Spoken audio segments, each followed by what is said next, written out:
வணக்கம் and welcome to my channel. இன்றைக்கி நம்ம பார்க்க போகிறது பாஸ்தா சாஸ் டொமேட்டோஸ் யூஸ் பண்ணி 5 நட்டு தக்காளி எடுத்திருக்கேன்.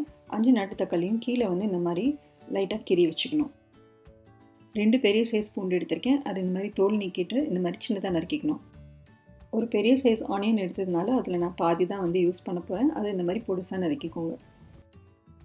ஒரு சாஸ் பேனில் நல்லா தண்ணியை கொதிக்க வச்சுக்கோங்க. அதில் நம்ம கீறி வச்சுருக்கிற தக்காளியை லெஸ் தென் 1.5 மினிட்ஸில் நம்ம போட்டு எடுத்துடணும்.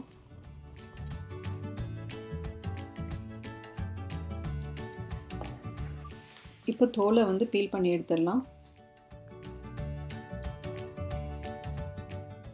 தக்காளியில் இருக்கிற தண்ணியும் கட் பண்ணி எடுத்துக்கலாம். உள்ளே இருக்கிற சீட்ஸையும் ரிமூவ் பண்ணிக்கலாம்.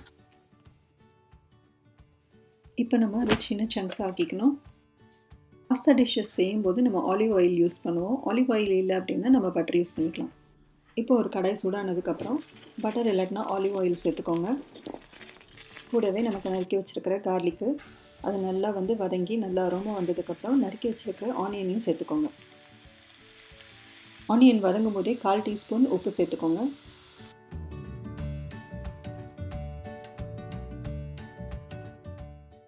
இப்போ நம்ம தக்காளியும் சேர்த்துக்கலாம். தக்காளி நல்லா கொதித்து நல்லா கட்டியாகும். அந்த ஸ்டேஜில் நம்ம ஹெர்ப்ஸ் எல்லாத்தையும் சேர்த்துக்கலாம். இந்த மாதிரி திக்கானதுக்கப்புறம் நம்ம ஹெர்ப்ஸை கலந்துக்கலாம்.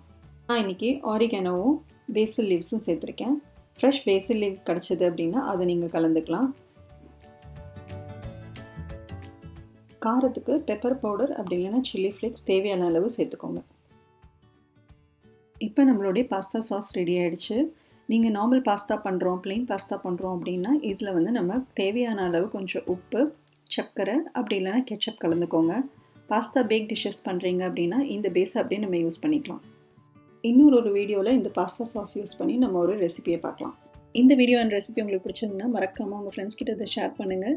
என்னோட சேனலை சப்ஸ்கிரைப் பண்ணாமல் பார்த்துட்ருக்கீங்கன்னா கீழே இருக்கிற சப்ஸ்கிரைப் பட்டனை ப்ரெஸ் பண்ணிக்கோங்க.